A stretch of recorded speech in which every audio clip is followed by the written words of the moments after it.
So, Mark, are they hoping to, in some ways, replicate the success they've had in the Chinese market and put in place some of the lessons learned there?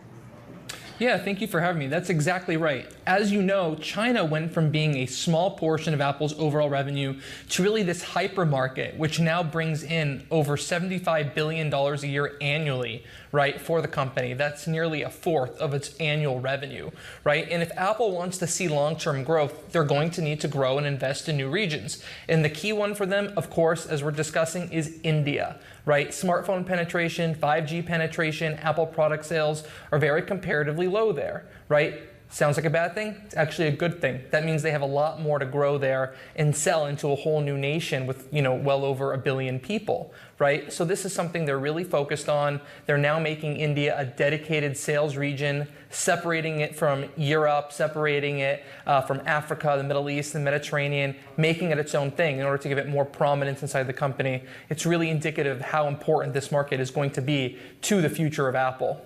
How much is this about just a sales strategy as opposed to a comprehensive strategy with perhaps some tech R&D, not to mention suppliers also playing a part in India?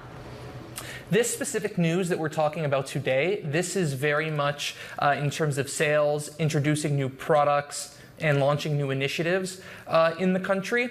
But like you mentioned, this is really two-pronged because there is an entire supply chain operation that is being built up from the ground up in India to support Apple long-term, to really duplicate a lot of the efforts that are being done at Foxconn in China. Foxconn and Apple are putting together new iPhone lines in India as well for production.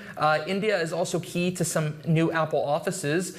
In recent years, they've had an expansion there in terms of their non-production operations. There's actually a facility there dedicated to research and development for Apple Maps, right? If they want to improve Apple Maps, you need research and development facilities in order to put in new data, correct data, etc., take customer complaints and concerns and obviously positives.